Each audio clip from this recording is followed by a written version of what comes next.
Hey, once again welcome to Realistic Academy. Next day current affairs. आज हम 5 सितंबर से जुड़ी सभी इम्पोर्टेंट करंट अफेयर्स को फैक्ट्स के साथ डिस्कस करेंगे।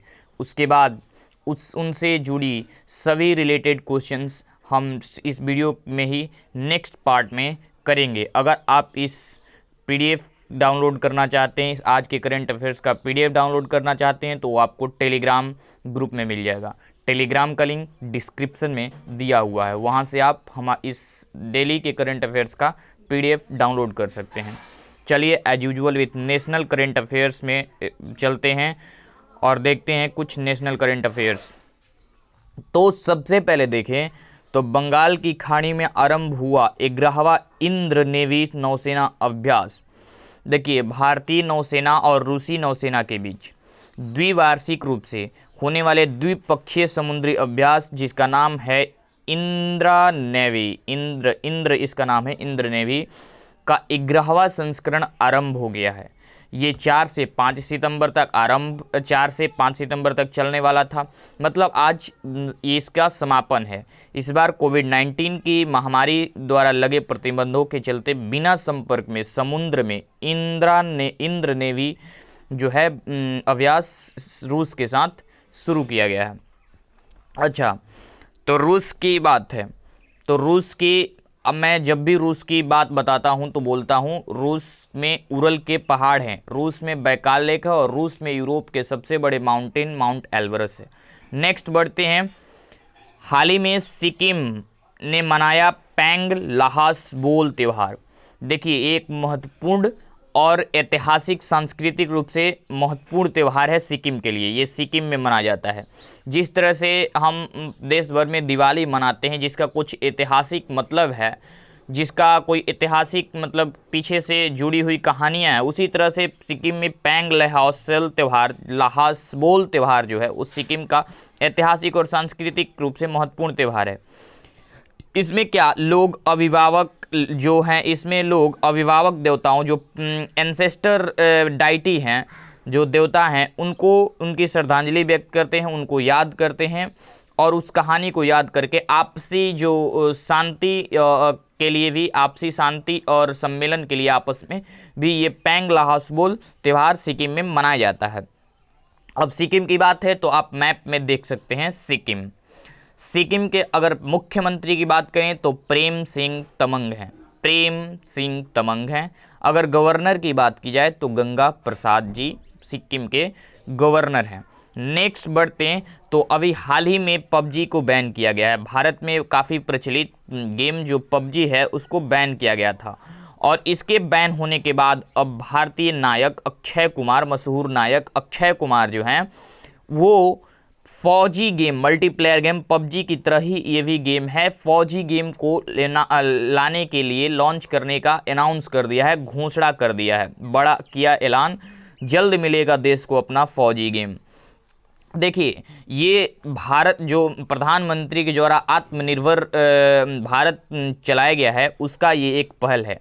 पबजी गेम दूसरे देश का था जिसके कारण इसे बैन किया गया है और अब आत्मनिर्भरता को बढ़ाने के लिए, आत्मनिर्भरता को बढ़ावा देने के लिए भारत में ही फौजी गेम लॉन्च किया जाएगा, जिसका लॉन्च कर रहे हैं भारतीय नायक अक्षय कुमार। और ये भी कहा गया है कि इसका 20% जो नेट रेवेन्यू आएगा, इस गेम से जो नेट रेवेन्यू आएगा उसका 20% भारत के वीर ट्रस्ट में डोनेट कर दिया जाएगा। भारत के वीर ट्रस्ट में डोनेट किया जाएगा इसका 20% नेट रेवेन्यू। तो ये काफ़ी अच्छा खबर निकल के आ रहा है। नेक्स्ट इंटरनेशनल करंट अफेयर्स देखते हैं। देखिए, सऊदी अरब ने की G20 विदेश मंत्रियों की असाधारण बैठक की अध्यक्षता। सऊदी अरब G20 जो सम्मेलन है उसकी अध्यक्षता किया है अभी। देखिए, ये वर्चुअल मोड में आयोजित किया गया है। इस बार G20 सम्मेलन जो है वो वर्चुअल मोड में आयोजित किया गया। कोविड-19 के महामारी की संकट की स्थिति के बारे में ये बुलाया गया था सम्मेलन G20। आभासी बैठक में अगर बात करें, इस आभासी वर्चुअल मोड में आयोजित G20 सम्मेलन की बात करें तो भारत की ओर से यहाँ के विदेश मंत्री जो एस जयशंकर हैं, सुब्रमण्यम जयशंकर, जिनका पूरा नाम अगर जाने तो सुब्रमण्यम जयशंकर हैं, उन्होंने क्या किया, भारत की ओर से इसकी प्रतिनिधित्व किया। ओके। अगर G20 की बात करें तो G20 एक अंतर्राष्ट्रीय आर्थिक सहयोग का प्रमुख मंच है, ये जिसमें 20 देशों का समूह है, ये 20 देश इसमें सम्मिलित हैं, इसका नाम ही है G20। 20 देशों का समूह है जिसमें ऑस्ट्रेलिया, अर्जेंटीना, ब्राजील और भी बहुत सारे 20 देश सम्मिलित हैं। ओके, नेक्स्ट बढ़ते हैं। और अभी हमें फिलहाल में क्या याद रखना है कि सऊदी अरब ने किया है G20 जो मंत्रियों की असाधारण बैठक की अध्यक्षता, उसने इसकी अध्यक्षता की है। ओके, नेक्स्ट बढ़ते हैं। हाल ही में यूएस एनुअल डिफेंस रिपोर्ट, हाल ही में जो यूएस का एनुअल डिफेंस रिपोर्ट के अनुसार जो चीन उसने एनुअल रिपोर्ट जो रिलीज किया है, उसके अनुसार चीन के पास अब दुनिया का सबसे बड़ा जल नौसेना नेवी है। दुनिया का सबसे बड़ा नौसेना जो नेवी है, नेवी फोर्स, वो अब चीन के पास है। ये यूएस के एनुअल डिफेंस रिपोर्ट के अनुसार अभी हाल ही में 2020 में ही आया है यूएस के एनुअल डिफेंस रिपोर्ट। इसके अनुसार चीन के पास अब दुनिया का सबसे बड़ा नेवी फोर्स है। अगर इसकी बात करें चाइना के मिलिट्री की, तो चाइना के मिलिट्री का नाम है, आप जानते होंगे, भली भांति जानते होंगे, people's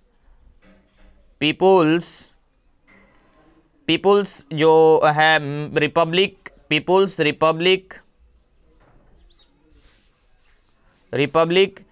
of China, people's republic of China. मैं इधर से इधर लिखा हूं, देख लीजिएगा। People's republic of China, short में बोले तो PRC।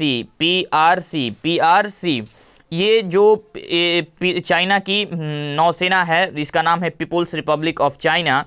ये और यूएस जो एनुअल डिफेंस रिपोर्ट आया उसके अनुसार चाइना के पास अब सबसे बड़ा नेवी फोर्स है। इसमें अगर बात करें तो 350 जो शिप्स और सबमरीन के साथ 130 जो है सरफेस युद्धपोत है। सरफेस पे जो मतलब कहने का मतलब स्थल पे रह के 130 ऐसे उसके पास युद्धपोत हैं और 350 सबमरीन्स और शिप्स हैं। इससे पहले अगर बात करें तो 2020 के शुरुआत में यूएस के पास सबसे ज़्यादा 293 सबमरीन्स और शिप थी। लेकिन अब यूएस के एनुअल डिफेंस रिपोर्ट के अनुसार चीन के पास सबसे बड़ा जो है नेवी फोर्स है। नेक्स्ट अगर बढ़ें तो सबसे पहले इसको इरेज कर लें, तो इरेज कर लेते हैं इसको और आगे बढ़ते हैं। देखिए, भारत ने AK-203 राइफल के भारत में ही निर्माण के लिए रूस के साथ MOU पर किया हस्ताक्षर। देखिए, अभी भारत के रक्षा मंत्री जो हैं राजनाथ सिंह, वो 3 दिवसीय यात्रा पर गए थे रूस, और वहां उन्होंने SCO संघाई कॉरपोरेशन ऑर्गेनाइजेशन में सम्मिलित हुए।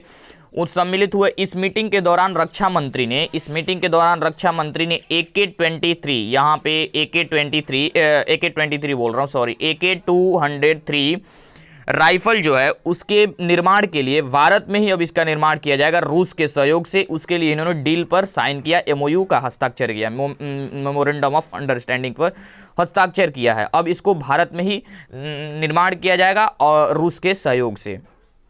अच्छा, नेक्स्ट बढ़ते हैं। SCO संघाई को, उसी से रिलेटेड कुछ करंट अफेयर्स आ रहा है। संघाई कॉरपोरेशन ऑर्गेनाइजेशन देश के प्रमुखों की परिषद के सम्मेलन की 30 नवंबर को मेजबानी करेगा भारत। अच्छा, 30 नवंबर को इसकी मेजबानी करेगा भारत। 30 नवंबर को संघाई कॉरपोरेशन ऑर्गेनाइजेशन, जिसमें 8 देश सम्मिलित हैं, याद रखेंगे 8 देश सम्मिलित हैं, इसकी जो अध्यक्षता करेगा वो 30 नवंबर को भारत करेगा। ओके, इसमें क्या है बेसिकली, अगर SCO के बारे में जाने तो इसकी संघाई कॉरपोरेशन ऑर्गेनाइजेशन इसकी फुल फॉर्म है। अगर इसकी हेडक्वार्टर की बात करें तो बीजिंग है। बीजिंग चीन की जो कैपिटल है बीजिंग, वहाँ इसकी मुख्यालय है और इसकी स्थापना 2001 में की गई थी। इसकी फाउंडेशन 2001 में की गई थी और अब 30 नवंबर को करेगा भारत इसकी मेजबानी। Okay, that's all. नेक्स्ट बढ़ते हैं। राज श्रीवास्तव होंगे क्रोएशिया। अच्छा, इसमें 8 देश सम्मिलित है, मैंने बताया ना। हाँ, चलिए ठीक है, 8 देश इसमें SCO में 8 देश सम्मिलित हैं। नेक्स्ट देख रहे हैं, राज श्रीवास्तव होंगे क्रोएशिया गणराज्य में भारत के नए राजदूत। ओके, क्रोएशिया गणराज्य, अगर इसको मैप में देखेंगे आप तो देख सकते हैं मैप में क्रोएशिया गणराज्य। अगर क्रोएशिया गणराज्य की जो कैपिटल की बात करें तो जाग्रेब है। यहाँ के प्रेजेंट टाइम पे प्रधानमंत्री की बात करें तो अजेंद्र प्लानोविक है। और यहाँ की अगर मुद्रा की बात करें तो क्रोशियाई कुना है। प्रेसिडेंट जोरान मिलानोविक हैं, जोरान मिलानोविक। और अब राज श्रीवास्तव, आप इनको फोटो में देख सकते हैं, राज श्रीवास्तव को भारत के नए राजदूत के रूप में क्रोएशिया गणराज्य में नियुक्त किया गया है। ओके, नेक्स्ट बढ़ते हैं, कैबिनेट मिनिस्ट्री रिलेटेड कुछ करंट अफेयर जानने की कोशिश करते हैं। केंद्रीय मंत्रिमंडल ने मिशन कर्मयोगी NPCSCB कार्यक्रम को दी मंजूरी। ये क्या है NPCSCB? इसकी फुल फॉर्म जाने तो national, N for national, P for programme, C for civil service capacity building, civil service capacity building, national programme civil service capacity building इसकी फुल फॉर्म है। अगर आप देख रहे होंगे इसमें तो capacity building, civil service capacity building से कुछ मतलब निकल के आ रहा है कि जो सिविल सर्विस के लोग हैं उनकी कैपेसिटी है, जो उनकी जो कैपेसिटी है उसको और रचनात्मक तरीके से बढ़ाने, बिल्डअप करने की ये कार्यक्रम है। तो बेसिकली इसके बारे में अब डिटेल जानते हैं। इस कार्यक्रम के अंतर्गत जो है, इस कार्यक्रम के अंतर्गत 46 लाख केंद्रीय कर्मचारियों की कवर करने के लिए वर्ष 2020 से वर्ष 2025 तक 5 साल के दौरान 510 let me right here 510.86 crore रुपए का निवेश किया जाएगा, खर्च किया जाएगा इसमें। यह भारत के सिविल सेवकों के लिए जो ये कर्मयोगी कार्यक्रम है NPCSCB, national programme civil service capacity building, यह भारत के सिविल सेवकों को और भी रचनात्मक, विचारशील, ऊर्जावान, प्रोफेशनल बनाने हेतु भविष्य के लिए तैयार करने के उद्देश्य से इसकी शुरुआत की गई है। कर्मयोगी कार्यक्रम NPCSCB। ओके, नेक्स्ट बढ़ते हैं। Let me erase first it. Okay, अब देखते हैं जम्मू कश्मीर में डोगरी, हिंदी, कश्मीरी भी अब आधिकारिक भाषा। अच्छा, अभी कैबिनेट ने क्या किया है कि मंजूरी दी है जम्मू कश्मीर के जो ऑफिशियल लैंग्वेज बिल है 2020 उसको मंजूरी दे दी है कैबिनेट ने। और जम्मू कश्मीर में अब उर्दू और इंग्लिश के साथ अब डोगरी, हिंदी और कश्मीरी भी अब ऑफिशियल लैंग्वेज के रूप में एक्सेप्ट किया गया है। ऑफिशियल लैंग्वेज के रूप में एक्सेप्ट किया गया है किसको? अगर इंग्लिश और उर्दू तो है ही, इसके साथ ही डोगरी, हिंदी, कश्मीरी को भी वहाँ के ऑफिशियल लैंग्वेज के रूप में सम्मिलित किया गया है और इसको मंजूरी दी गई है। ठीक है, इतनी बात समझ में आई। नेक्स्ट बढ़ते हैं, ऑर्गेनाइजेशन रिलेटेड करंट अफेयर्स जानने की कोशिश करते हैं। देखिए, आईसीआईसीआई बैंक ने शुरू की होम महोत्सव वर्चुअली प्रॉपर्टी प्रदर्शनी। ये क्या है? देखिए, जो आईसीआईसी बैंक है उसने होम महोत्सव वर्चुअली प्रॉपर्टी प्रदर्शनी शुरू की है। होम महोत्सव वर्चुअली जो वर्चुअली प्रॉपर्टी प्रदर्शनी है। अच्छा, ये बात है तो आईसीआईसी बैंक का मुख्यालय कहाँ है? आईसीआईसी बैंक का मुख्यालय कहाँ है? आईसीआईसी बैंक का मुख्यालय कहाँ है?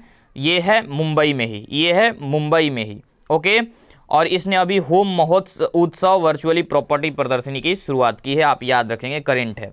अच्छा, एनटीपीसी ने AIMA Chanakya national management games 2020 में जीत हासिल की। ओके, एनटीपीसी ऊर्जा मंत्रालय के तहत एनटीपीसी एक लिमिटेड कंपनी है। एनटीपीसी लिमिटेड ने क्या की टीम ने जो है ऑल इंडिया AIMA की बात करें तो ऑल इंडिया मैनेजमेंट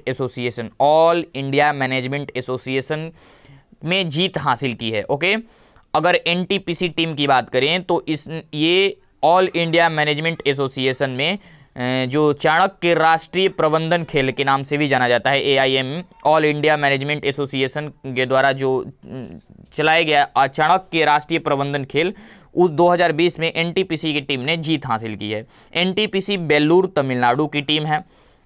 आईएएम अगर की बात करें, IAM all India management association की, तो इसका आयोजन प्रतिवर्ष किया जाता है। चाणक्य राष्ट्रीय प्रबंधन खेल भी इसके नाम से जाना जाता है। इसका आयोजन प्रतिवर्ष किया जाता है और इसका उद्देश्य विभिन्न उद्योगों के भागीदार कार्यपालकों को एक संगठन चलाने की जटिलताएं जो हैं उनसे परिचित कराना है। जितने भी जटिलताएं हैं आती हैं उससे परिचित कराना है, उससे परिचित कराना है। इस जो AIMA all India management association Chanakya national management game जो है, चाणक्य नेशनल मैनेजमेंट गेम, इसमें क्या किया जाता है कि कंपनी को जितनी भी जटिलताएं आती हैं उससे परिचित कराना है। IIPA ने राष्ट्रीय जनजातीय अनुसंधान सम्मेलन का किया आयोजन। IIPA की बात करें तो इसका हिंदी अगर जाने तो भारतीय लोक प्रशासन संस्थान है। भारतीय लोक प्रशासन संस्थान द्वारा आयोजित 2 दिन का ये लंबा राष्ट्रीय जनजातीय अनुसंधान सम्मेलन आयोजित किया गया। इसको अगर संबोधित कौन कर रहे थे तो अभी जनजातीय मामलों के मंत्रालय हमारे हैं अर्जुन मुंडा, अर्जुन मुंडा जो जी हैं, अर्जुन मुंडा जनजातीय मामलों के मंत्री जो हैं, अर्जुन मुंडा इस राष्ट्रीय जनजातीय अनुसंधान सम्मेलन को संबोधित कर रहे थे। भारतीय लोक सेवा प्रशासन संस्थान के द्वारा ये आयोजित किया गया था। ओके, इसमें विभिन्न राज्यों के जनजातीय मामलों के मंत्री 100 से अधिक लोग सम्मिलित हुए थे और इसको संबोधित केंद्रीय जनजातीय मंत्रालय के मंत्री अर्जुन मुंडा जी कर रहे थे। अच्छा, नेक्स्ट बढ़ते हैं। रिजर्व बैंक ने मुरली राम कृष्णन को साउथ इंडियन बैंक का नया MD और CEO नियुक्त करने की दी मंजूरी। आप समझ रहे हैं रिजर्व बैंक ऑफ इंडिया, इसकी भी अगर जाने तो अगर इसकी मुख्यालय की बात करें तो इसकी भी मुख्यालय है मुंबई। और अब मुरली राम कृष्णन को आप इनको पिक्चर में देख सकते हैं, साउथ इंडियन बैंक का नया MD यानी कि मैनेजिंग डायरेक्टर और CEO यानी चीफ एग्जीक्यूटिव ऑफिसर, कार्यकारी निदेशक के रूप में नियुक्त कर दिया गया है, मंजूरी दे दी गई है। अगर साउथ इंडियन बैंक की बात करें, साउथ इंडियन बैंक, तो इसकी मुख्यालय जो त्रिशूर केरल में है, याद रखिएगा, साउथ इंडियन बैंक का मुख्यालय त्रिशूर केरल में है और इसका टैगलाइन है experience next generation banking. Experience next generation banking का ये दावा करता है south Indian bank. Okay, next बढ़ते हैं। एस कृष्णन होंगे पंजाब और सिंध बैंक के नए MD और CEO। एस कृष्णन, आप इनको पिक्चर में देख सकते हैं, ये पंजाब और सिंध बैंक के नए MD, कहने का मतलब मैनेजिंग डायरेक्टर, और CEO यानी चीफ एग्जीक्यूटिव ऑफिसर के रूप में इनको नियुक्त किया गया है, एस कृष्णन जी को। अगर पंजाब और सिंध बैंक की बात करें तो इसकी मुख्यालय पंजाब और सिंध बैंक की बात करें तो इसका मुख्यालय नई दिल्ली में है, इसकी मुख्यालय नई दिल्ली में है। और इसका टैगलाइन की बात करें तो where service is a way of life है, जहां जो सेवा दी जाती है वो लाइफ का, जिंदगी का एक रास्ता है। ओके, ओके, तो अगर बात करें इसकी, एस कृष्णन जी बन रहे हैं पंजाब और सिंध बैंक के नए MD और CEO। तो ये बेसिकली एस हरिशंकर जी का जो स्थान लेंगे, जो केनरा बैंक के CEO के कार्यकाल के रूप में कार्यरत थे पहले। एस कृष्णन जी की बात करें तो ये पहले केनरा बैंक के CEO में कार्यरत थे, अब इन्हें पंजाब और सिंध बैंक के MD और CEO नियुक्त किया गया है और एस हरिशंकर का ये स्थान लेंगे। ओके, नेक्स्ट बढ़ते हैं। भारत के P इयान, इनको आप पिक्चर में देख सकते हैं, P इयान एक जो है ये भारतीय ग्रैंड मास्टर P इयान है, ग्रैंड मास्टर, चेस के ग्रैंड मास्टर हैं ये P इयान। इन्होंने जीता world open online chess tournament.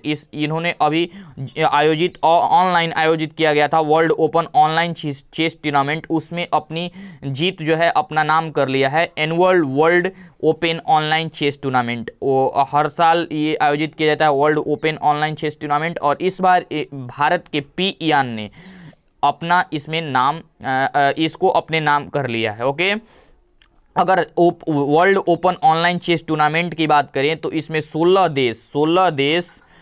देशों के जो 120 प्रतिभागी भाग लिए थे, जिसमें 30 से ज़्यादा ग्रैंड मास्टर थे, 30 से ज़्यादा ग्रैंड मास्टर थे, और भारत के ग्रैंड मास्टर पीए इयान ने इस टूर्नामेंट को अपने नाम कर लिया है।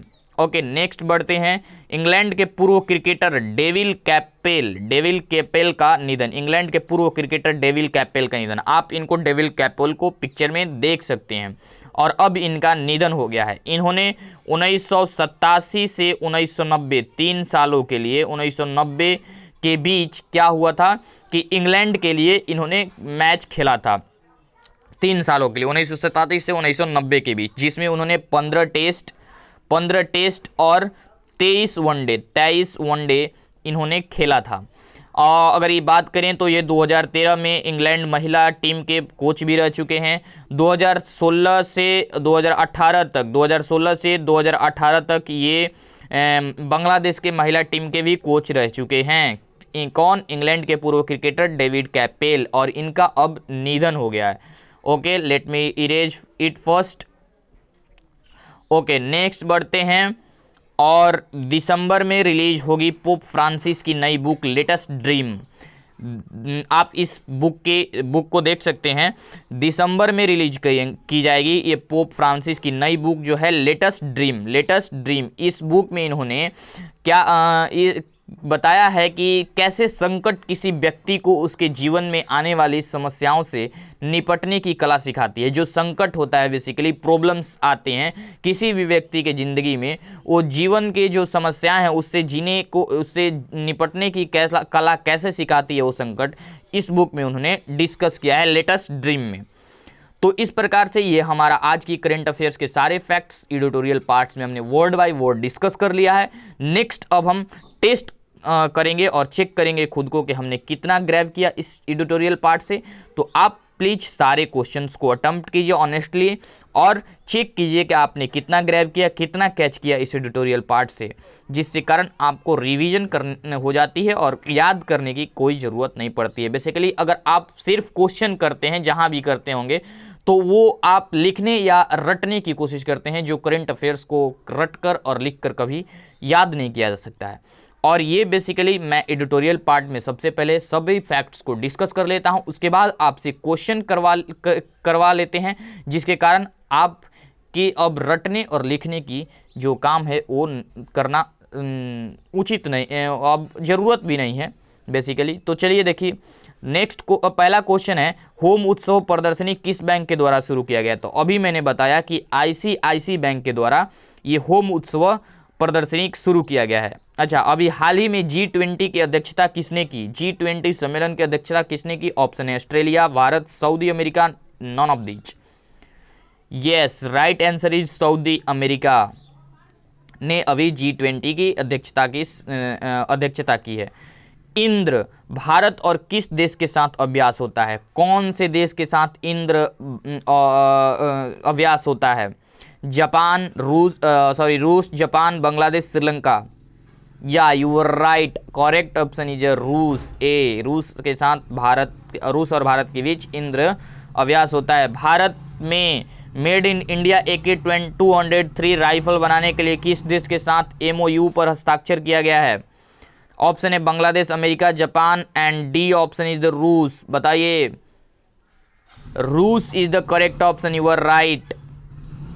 पंजाब और सिंध बैंक के नए MD एवं CEO के रूप में किसे नियुक्त किया गया है? नए पंजाब और सिंध बैंक की बात हो रही है। S Krishnan, Murali Ram Krishnan, BK Yadav, none of these. Yes, you are right, S Krishnan बने हैं पंजाब और सिंध बैंक के नए MD और CEO। ओके, राज श्रीवास्तव को किस देश के भारत के नए राजदूत के रूप में नियुक्त किया गया है? ऑप्शन है नाइजीरिया, क्रोएशिया गणराज्य, option B Malaysia, option C और Maldives, option D. Yes, you are right, option B is the correct option, Croatia गणराज्य में के नए राजदूत के रूप में नियुक्त किए गए हैं। अगर ये आपको वीडियो पसंद आया हो, हर चीज समझ में आया हो, तो वीडियो को लाइक कीजिए, शेयर कीजिए और हमारे चैनल को सब्सक्राइब करना ना भूलें। जय हिंद, जय भारत।